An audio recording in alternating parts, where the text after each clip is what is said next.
going on, everyone?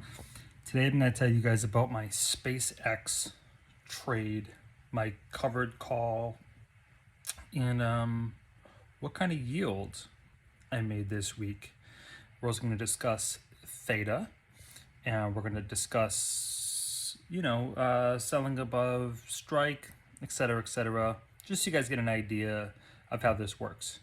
Got my trusty whiteboard, which you guys are all familiar with, okay?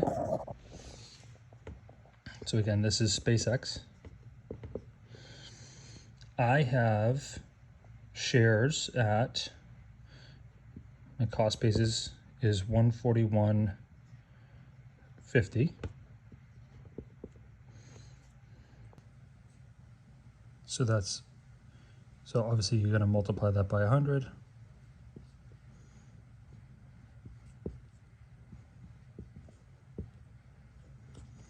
That's how much in notional value I have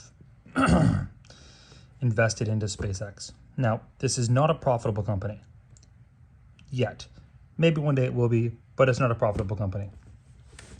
So I had, back when it was, so the price earlier this week was trading at like 130. I sold the call. Sorry, it was trading below this. It was trading at like 125.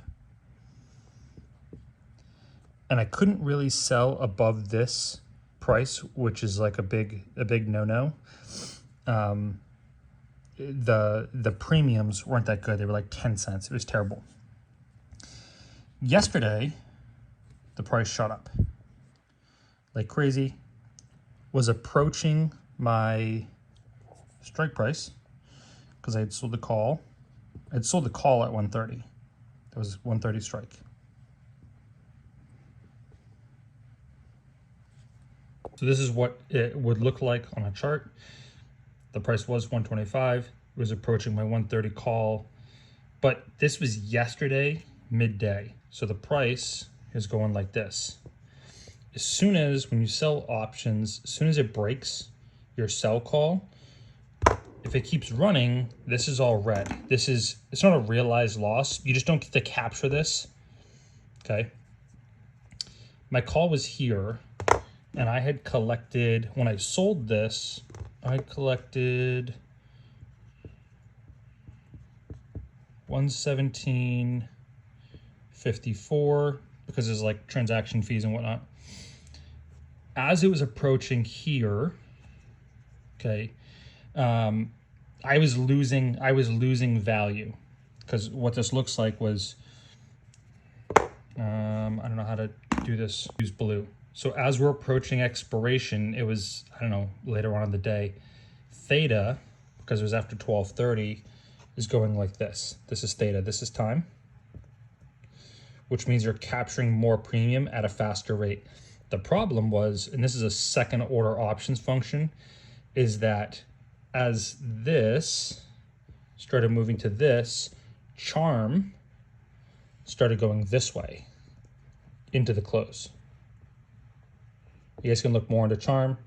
Basically, there's an intersection around like, I don't know, like 1 o'clock in the afternoon where charm and theta crisscross towards expiration. Never mind that.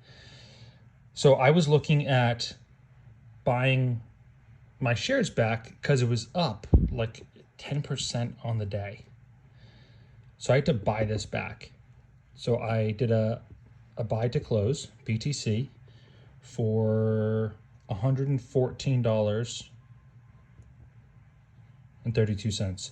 We're just gonna say, I was still profitable $3, which terrible, okay?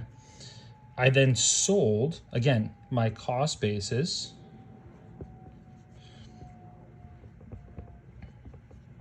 is way up here. So then I sold another call in black. So this was yesterday afternoon. I did this. As I'm watching it run up into the afternoon, charm flipped positive, even though I had captured most of my theta, okay?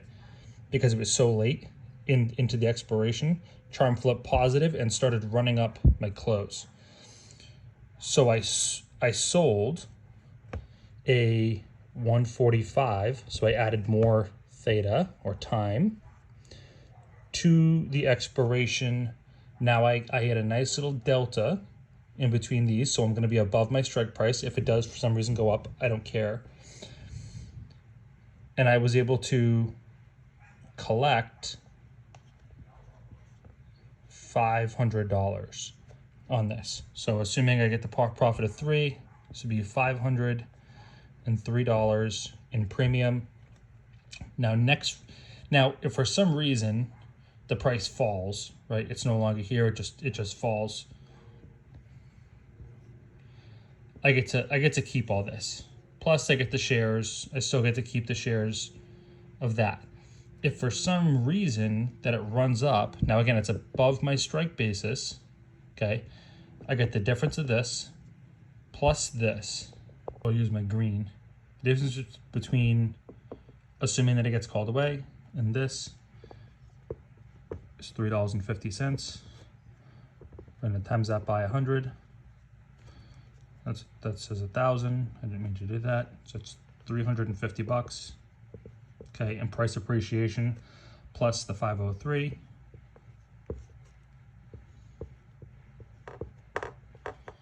$853 divided by my original cost basis, which is right here.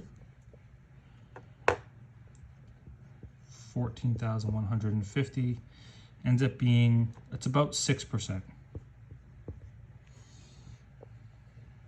Does that make sense? So we're going to add our short-term basis onto our cost. It actually drops it because we're adding negative delta, and we're just gonna add that up. So this is price appreciation. This is premium collected. Together makes total amount collected. Divide total amount collected divided by cost basis, what you actually paid for it in the beginning. And that's how you get your percentage. This is about 30 days, so it's 6%. Now, if I was selling an ETF on that, I would multiply that by, say, 12, and I would tell you guys I'm selling a covered call ETF for 9,000%, but we're not going to do that. Now, if you're asking me, what now? Well, how am I going to track this? I don't really care if it gets called away. If it does, again, it's not a profitable company. 2, I sold the call at 10% implied volatility. The implied volatility for this thing is not, 100 well, the annualized implied volatility isn't 120%. So that theta decay is going to come down really, really fast to its daily average, which I think is about 4 or 5%. And I should be able to close, if I decide I want to keep the stocks, I should be able to close for short money. If it continues to rally, I have no idea why it would, but if it does, I'll just wait for the next big down day, sell a put, again under my cost basis, and just do it again. But yeah, I'm long Elon. Sounds so weird. It's hard to bet against Elon. He's pretty good. If you guys like this, follow for more. But yeah, so made $503, in, I don't know, 6 minutes, something like that. Because obviously I set the price. I had to wait for it to actually close. It was like $4.93, but I'm a firm believer in be a little greedy, take a little bit more, so I set it a little bit higher. It hit, great. See you guys later. Have a nice Saturday. In a covered call, the stock blows through the strike price. Profit is capped, but you keep the premium.